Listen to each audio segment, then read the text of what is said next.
Hello friends, તો કડઝડતી ગરમીમાં જઈ રહ્યા છે કાલુપુર, કેમ કે જવાનું છે બહાર. અને આજે બી કરી લીધી છે એક પ્રીમિયમ કેબ, કેમ કે એના વગર છૂટકો નથી. નોર્મલ કેબમાં એસી મળે ના મળે, એટલે આપણા એક રેપિડો કેપ્ટન આવી ગયા છે અને એમનું નામ છે જતીનભાઈ. તો આપણા છે કેપ્ટન. કેમ છો જતીનભાઈ? હેલો ફ્રેન્ડ્સ, મજામાં? એકદમ મજામાં બોસ.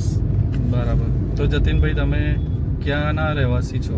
અમે મૂળભૂત અમારું હરિયાણાથી અમે બિલોંગ કરીએ છીએ અને બર્થ મારું ત્યાંનું છે, બટ અપબ્રિંગિંગ મારી ગુજરાતની જ છે, અમદાવાદની જ છે. અને સ્ટાર્ટિંગમાં અમે ઈશનપુરમાં રહેતા, 8 વર્ષ અમે ઈશનપુરમાં રહેતા. બરાબર. અને 22-23 વર્ષથી અમે નારોલમાં રહીએ છીએ. જતીનભાઈ છે હરિયાણાના, પણ ગુજરાતી એકદમ પરફેક્ટ બોલે છે. મારા રૂટ્સમાં, બ્લડ્સમાં મારે એ છે, આવી ગયું ને ગુજરાતનું પાણી. બરાબર છે, એટલા માટે. નહીં તો ઘણા 10 વર્ષ રહે પણ એમાં ગુજરાતી નથી આવડતું બોલતા. બિલકુલ. તો તમારે આ જે કેબ ડ્રાઇવિંગ છે, કેટલા ટાઈમથી કરો છો? હું 1.5 વર્ષથી કરી રહ્યો છું. એની પહેલા મારું પાસ્ટનું હિસ્ટ્રી આપને જણાવી દઉં. હા. હું કોર્પોરેટમાં જોબ કરી ચૂકેલો વ્યક્તિ છું. 7.5 કોર્પોરેટમાં જોબ કરી છે. બરાબર. મારી ફર્સ્ટ જોબ હતી કેર હેલ્થ ઇન્સ્યોરન્સ, જેમાં મેં 6 વર્ષ કામ કર્યું છે. હા. મારી આજ સુધીની જર્નીની એ કહેવાય કે મારા 6 વર્ષ જે હતા ને, એ મારા ગોલ્ડન પીરિયડ હતા. હા. એના જેવી કોઈ કંપની નથી અને એમ્પ્લોયીને સાચવે છે. હા, બટ મારાથી એક ભૂલ એ થઈ કે મેં એ કંપની છોડી. બરાબર છે. પછી મેં જોઈન કર્યું કોટક લાઈફ. એ મારું સૌથી વર્સ્ટ એક્સપિરિયન્સ છે. એ હું દિલ ખોલીને વાત કરી રહ્યો છું. બરાબર. કે મારું સૌથી વર્સ્ટ એક્સપિરિયન્સ રહ્યો, કારણ કે મેનેજમેન્ટના લીધે. મેનેજમેન્ટ ત્યાંનું એટલું બકવાસ છે જે મને સેટ ના થયું. ત્યાર પછી મેં એ ડિસાઈડ કર્યું કે હવે આપણે આપણો બિઝનેસ કરવો જોઈએ. અને અત્યારે જે લોકોની હેબિટ છે કે ભાઈ ફરવાની, કે ભાઈ એક્સપ્લોર કરવાની, તો મારું પણ પેશન એ જ રહેલું છે કે મને પણ નવી નવી જગ્યાઓ એક્સપ્લોર કરવાની બહુ ગમે છે. બરાબર. અને હું પણ આ જ રીતે મિત્રો સાથે નીકળી પડું છું ગાડી લઈને, અને ડિફરન્ટ લોકેશન. તો તમારું એજ્યુકેશન તો હું પૂછવાનું જ ભૂલી ગયો. તમારું education bachelor of commerce, BCom છે. ઓકે, એમને બીકોમ કર્યું છે. અને એમને મતલબ જેવી રીતે એમને કહ્યું કે એમનો પાસ્ટ એક્સપિરિયન્સ ઘણો સારો રહેલો છે. કોર્પોરેટ કંપનીમાં જોબ બી કરી રહ્યા છે અને કેટલાક 1.5 વર્ષથી એમને થયું કે ચલો પોતાનો બિઝનેસ સ્ટાર્ટ કરીએ. તો એઝ અ કેબ આ બી એક પ્રીમિયમ બિઝનેસ છે. એટલે ઘણા બધા એવું સમજતા હોય છે ને ભાઈ, કેબ ડ્રાઈવર એટલે ડ્રાઈવર છે. Is not a driver. આની અંદર પણ ડિફરન્ટ કેટેગરીઝ છે.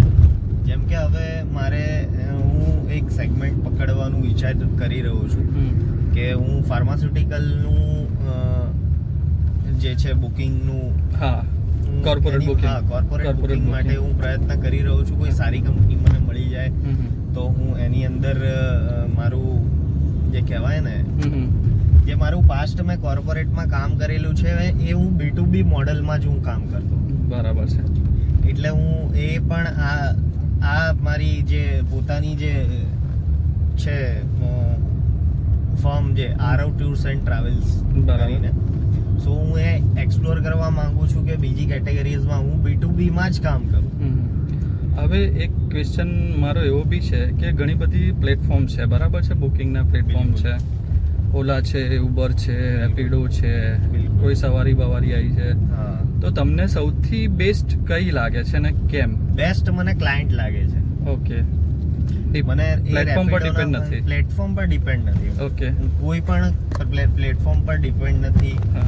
ના હું ઉબર પર ડિપેન્ડ છું, ના ઓલા પર. ઓલા તો મેં કદી ચલાવ્યું જ નથી. જો બરાબર. ઉબર મેં ચલાવ્યું છે. ઉબરમાં મને પ્રીમિયમ કસ્ટમર મળ્યા છે, જે હવે મને ડાયરેક્ટલી કોલ કરે છે. એવા વ્યક્તિઓ મને મળ્યા છે, સારા વ્યક્તિઓ મને મળ્યા છે. બરાબર. જે ઈસનપુર, ઘોડાસર, ખોખરા આ વિસ્તારથી મળ્યા છે. મને આણંદ બરોડામાં સારો રિસ્પોન્સ મળ્યો છે. પ્લસ મને ઉદયપુર માઉન્ટમાં સારો રિસ્પોન્સ મળ્યો છે. તો તમારી આ કેબ જર્નીની અંદર તમારી લોંગેસ્ટ મારું પુણે રહ્યું છે. પુણે સુધી. અને આ તરફ હું ખાટુ શ્યામ સુધી ગયેલો છું. ઓકે, ખાટુ શ્યામ સુધી રાજસ્થાન. રાજસ્થાન, બરાબર છે. અને આ બાજુ તમે પુણે સુધી જોયા છે. પુણે સુધી. બરાબર. તો ગુજરાતમાં કઈ કઈ જગ્યાએ તમે ફર્યા છો? ગુજરાતમાં પર્ટિક્યુલર જો તમને કઈ જગ્યા ખાલી સારી લાગી? મને જગ્યામાં તો છે ને ગાંધીનગર વિસ્તાર ગમે છે. ઓકે. હા, ગાંધીનગર ઓલમોસ્ટ બધાનો ફેવરેટ છે કેમ કે ત્યાં ગ્રીનરી એટલી મસ્ત ક્લીન છે, ક્લીન છે Clean અને બધા ટ્રાફિક રૂલ ફોલો કરવા Follow વાળા કરે છે. વ્યક્તિઓ છે. હા. અને કહેવાય કે બધા સમજુ વ્યક્તિઓ છે, અન્ડરસ્ટેન્ડિંગ પીપલ છે હમ. ત્યાં.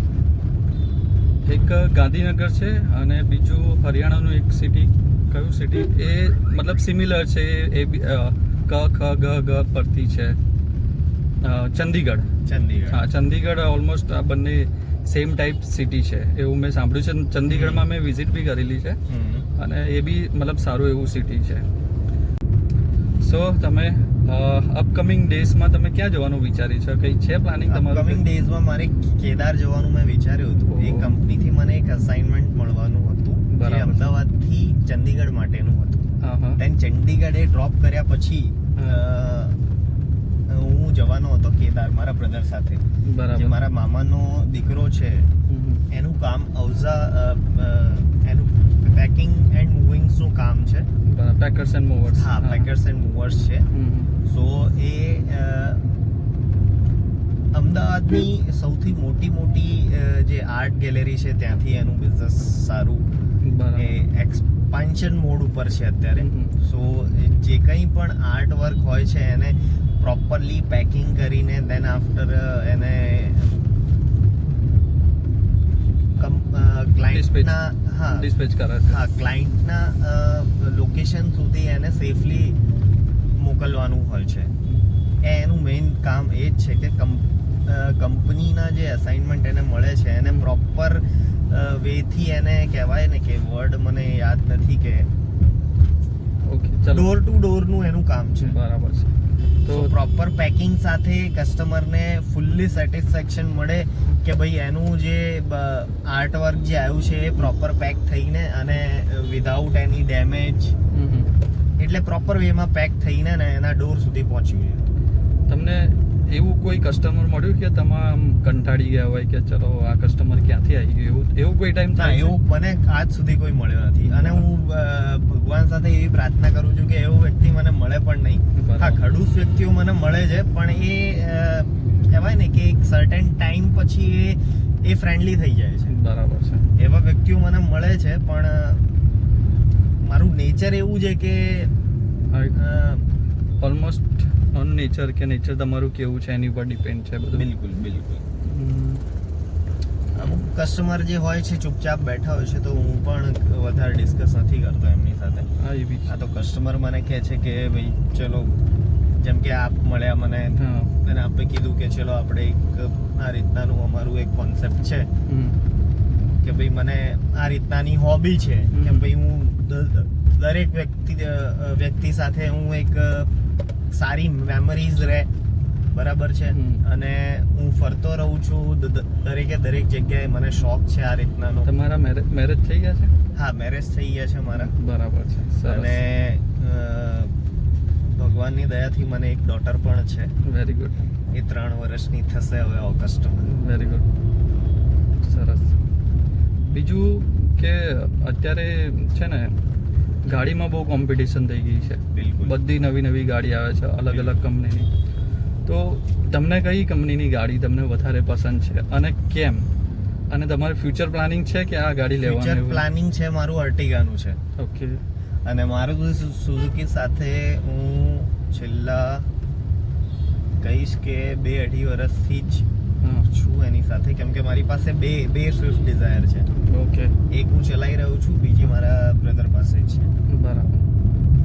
સો અર્ટિગા લેવાનું મારું પ્લાનિંગ છે. મારુતિ સુઝુકી એની માટે કે આનું લો મેન્ટેનન્સ વ્હીકલ છે હા. અને દેખાવમાં પણ સારું છે. ડિઝાઇન જે આના છે કમ્પેટિટિવલી માર્કેટના બીજા પ્રોડક્ટ્સ કરતાં આમાં ફીચર્સ પણ સારા છે. મેઇન વસ્તુ કે આનું એસીનું જે કામ છે, હા. એસી આનું પ્રોપર વર્ક કરે છે.